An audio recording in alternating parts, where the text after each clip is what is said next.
आज के लेक्चर में हम लोग देखने वाले हैं कि जो झारखंड के जो इम्पोर्टेंट नदियां हैं, ठीक है, रिवर्स जो हैं, इम्पोर्टेंट रिवर्स जो हैं उनके बारे में देखने वाले हैं, ठीक है। और इन सारी नदियों के जो सहायक नदियां हैं, जो इम्पोर्टेंट नदी के सहायक नदियां हैं, उनको हम ट्रिक के थ्रू जानेंगे, ठीक है। तो सबसे पहले जो हम लोग देखने वाले हैं वो है दामोदर नदी के बारे में, ठीक है। दामोदर नदी के बारे में इसकी जो सबसे पहले लंबाई देखेंगे, लेंथ कितनी है।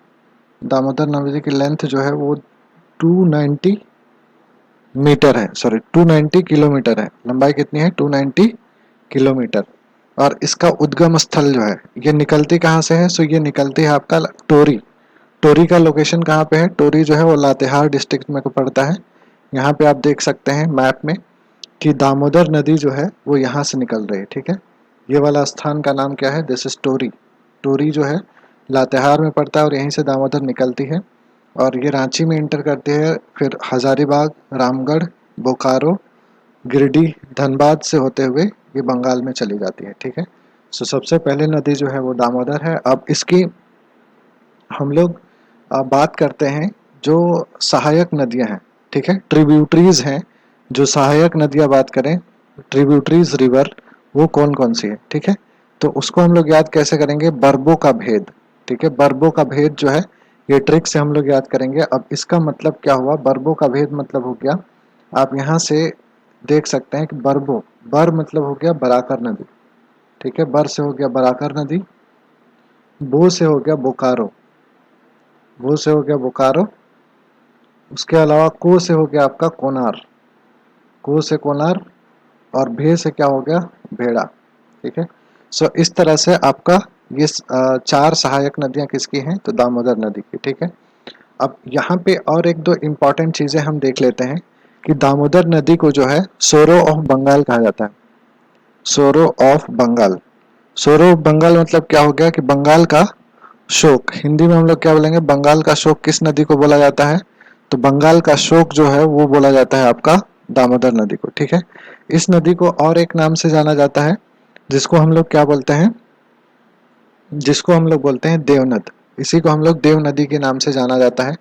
तो आप ये भी याद रखेंगे, देव नदी किस नदी को कहा जाता है? तो दामोदर नदी को। चीजें हैं कि अगर गिरिडीह और धनबाद की बात करेंगे तो गिरिडीह और धनबाद जो है वो बराकर सॉरी बोकार दामोदर नदी के तट पर स्थित हैं। तो ये भी आप चीज याद रखेंगे। तो ये हमारा जो है बरा दामोदर नदी के बारे में खत्म हो गया। सबसे लंबी नदी जो है झारखंड की वो दामोदर नदी है और एज वेल एज सबसे ज्यादा प्रदूषित नदी भी यही है। तो ये भी आप याद रखेंगे, सबसे ज्यादा प्रदूषित कौन है?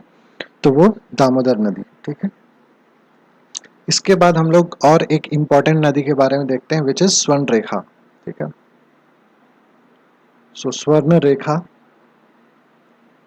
स्वर्ण रेखा नदी जो है इसका अगर उद्गम स्थल की बात करें तो ये जो रांची से निकलती है, ठीक है। और रांची में एग्जैक्टली कहाँ से निकलती है? रांची की बात करोगे तो रांची में ये एग्जैक्टली निकलता है आपका पिस्का से, ठीक है। पिस्का नगड़ी बोलते हैं इसको, पिस्का नगड़ी। नगड़ी एक जगह है रांची में। सो ये पिस्का नगड़ी से निकलता है, रांची से निकलती है ऐसा डायरेक्टली बोल सकते हैं, या फिर एग्जैक्ट लोकेशन आपको दिया हुआ रहेगा तो आप पिस्का बोलेंगे, ठीक है। अब ये जो है ये स्वर्ण रेखा, आपको और एक चीज याद रखना है कि ये एक ऐसी नदी है झारखंड की जो इंडिपेंडेंट इंडिपेंडेंटली ये जा करके बे ऑफ बंगाल में मिल जाती है। बे ऑफ बंगाल में इंडिपेंडेंट रूप से मिलने वाली नदी कौन है? तो वो है आपकी स्वर्ण रेखा नदी। अच्छा, इसके बारे में जो ट्रिक है कि इसकी जो ट्रिब्यूटरीज नदी है उसको हम कैसे याद रखेंगे? तो ट्रिक यहाँ पे दिया हुआ है कि जुमरारू कांची के खरकई संजय, ठीक है। जुमरारू कांची के खरकई संजय। अब जुम से क्या हो जाएगा? जुम से हो जाएगा आपका जुमार, जुमार, ठीक है। जुम से हो गया आपका जुमार। सो ये हो गया जुमार नदी। उसके बाद रारू से रारू नदी हो गया। उसके बाद कांची से कांची नदी हो गया। के से कुछ नहीं आएगा, खरकई से खरकई नदी हो गया, और संजय से संजय नदी, ठीक है। तो इसका ट्रिक में ही सारा कुछ जो है, सारा नदियों का नाम दिया हुआ है। जुम, रारू, कांची के, खरकई, संजय, ठीक है।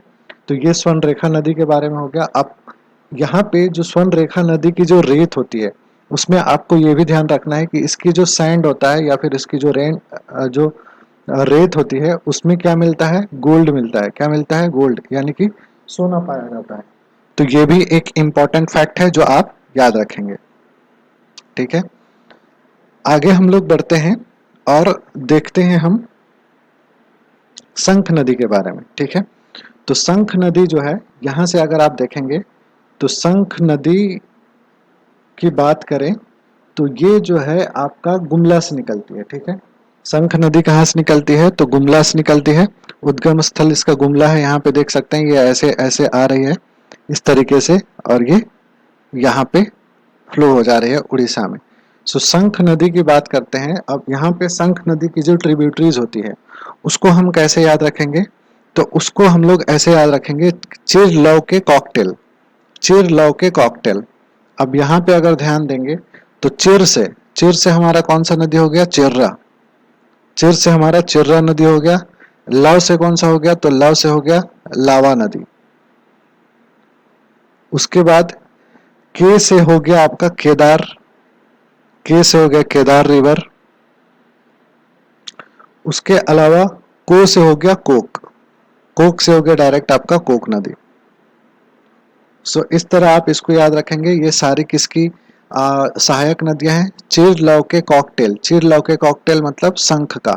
शंख नदी कहाँ से उद्गम स्थल है इसका? तो ये गुमला से निकलती है। ठीक है, गुमला से निकलती है और सिमडेगा होते हुए वे कहाँ पे जा करके मिलती है? तो उड़ीसा में। ठीक है, ये आपको क्लियर हो गया। अब यहाँ पे एक और चीज याद रखेंगे कि शंख और जो दक्षिणी कोयल नदी है, ठीक है, दक्षिणी कोयल कहाँ पे है? ये वाला साउथ कोयल रिवर। तो साउथ कोयल रिवर जो है वो कहाँ से निकलती है? ये भी आपका कहाँ से निकलती है? तो रांची से। ठीक है, ये भी रांची से निकलती है। यहाँ पे आप देख सकते हैं रांची भी रांची से निकलती है साउथ कोयल नदी, जिसको दक्षिणी कोयल नदी बोला जाता है। ये दोनों कहाँ पे मिलते हैं? तो इधर उड़ीसा है, तो उड़ीसा में जा करके ये दोनों मिलती हैं। ठीक है, ये भी चीज आप याद रखेंगे। आगे हम लोग देखते हैं मयूराक्षी नदी के बारे में। मयूराक्षी नदी कहाँ पे है? तो ये देखेंगे आप मयूराक्षी नदी। ठीक है, मयूराक्षी नदी का उद्गम स्थल कहाँ पे है? तो ये आपका दुमका से निकलता है। ठीक है, यहाँ से आप देखेंगे कि जो मयूराक्षी नदी है वो कहाँ से निकलती है? सॉरी, दुमका नहीं, ये देवघर से निकलती है। और देवघर में कौन सा जगह है? तिवड़ी पहाड़। ठीक है, तिवड़ी पहाड़ से निकलती है ये मयूराक्षी नदी। ठीक है, मयूराक्षी नदी आपका देवघर से निकलती है, दुमका होते हुए ये बंगाल में इंटर कर जाती है। अब मयूराक्षी नदी जो स्टार्टिंग फेज में, इसका नाम क्या होता है? तो मयूराक्षी नदी को स्टार्टिंग फेज में बोला जाता है मोतिहारी। ठीक है, मोतिहारी नाम से इसको जाना जाता है इसका स्टार्टिंग फेज में। अब इसकी जो सहायक नदियां हैं वो आपको याद रखने के लिए यहाँ पे ट्रिक दिया गया है। ये वाला ट्रिक किसके लिए है? तो ये ट्रिक है आपका मयूराक्षी के लिए। तो मयूराक्षी का ट्रिक जो है वो ऐसे है कि टीवी धूप में सिद्ध दौड़ा मुन पुसा। टीवी धूप में सिद्ध दौड़ा मुन पुसा। टी से हो गया आपका टिपरा। टी पे आप टी से लिखेंगे टिपरा नदी, टिपरा नदी। भी से हो गया भामरी, भी से हो गया आपका भामरी। तो ये जो है भी से आप लिखेंगे भामरी नदी। टी से टिपरा, भी से भामरी। और धूप से हो गया, धू से आप लिख सकते हैं धोवई। ठीक है, धूप धूप से क्या हो गया? धोवई। सिद्ध से हो गया आपका सिद्ध नदी। उसके बाद द से हो गया आपका दौना, द से हो गया आपका दौना। मुन से हो गया आपका मुनबिल, मुन से हो गया आपका मुनबिल नदी। उसके बाद पू से हो गया आपका पुसरो, पू से हो गया आपका पुसरो नदी। ठीक है, सो इस तरह से हमने मयूराक्षी नदी को भी, उसके भी सहायक नदियों को हमने जाना। ठीक है, मयूराक्षी नदी त्रिवेणी पहाड़ में देवघर से निकलती है। इसको स्टार्टिंग फेज में मोतिहारी नाम से जाना जाता है। और इसकी जो ट्रिब्यूटरीज है, ट्रिब्यूटरी नदियां हैं, उनको हम लोग क्या बोलेंगे? टीवी धूप में सिद्ध दौड़ा मुनपुसा।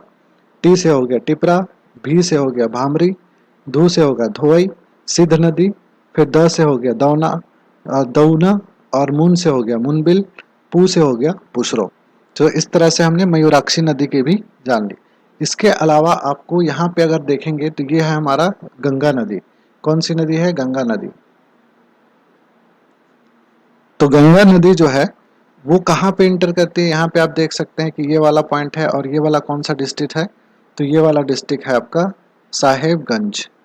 सो साहेबगंज में इंटर करती है कौन सी नदी, गंगा नदी। ये इंपॉर्टेंट पॉइंट है। इसके अलावा गुमानी रिवर जो है, गुमानी रिवर कहाँ से निकलती है, गोड्डा से। सो गुमानी और एक नदी है आपका बंसलोई, ये दोनों नदी जो है ये कहाँ से निकलती है, तो आप देख सकते हैं गुमानी और बंसलोई ये दोनों नदियां निकलती है आपकी गोड्डा से, ठीक है।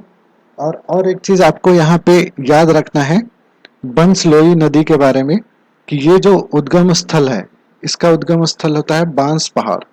बंसलोई से आप समझ सकते हैं बांस पहाड़ होता है यहाँ पे गोड्डा में एक जगह है जहां से इसका उद्गम स्थल है, ठीक है। बंसलोई पहाड़ जो होता है, बंसलोई बांस पहाड़ जो है वहां से आपका बंसलोई नदी का उद्गम स्थल है। तो आई होप कि ये भी चीज, ये पॉइंट आपका क्लियर होगा। उसके बाद आपका तोरई रिवर, तोरई रिवर कहाँ से निकलता है, तो ये पाकुड़ से निकलता है। अच्छा, ये एक इम्पॉर्टेंट रिवर है which is Ajay river. Ajay river जो है ये निकलता है आपका बिहार से। बिहार में कहाँ से, तो बिहार में मुंगेर डिस्ट्रिक्ट है, मुंगेर डिस्ट्रिक्ट से निकलता है आपका अजय रिवर, ठीक है। इसके अलावा हमने दामोदर नदी के बारे में पढ़ लिया था, स्वर्णरेखा नदी के बारे में हमने पढ़ लिया था।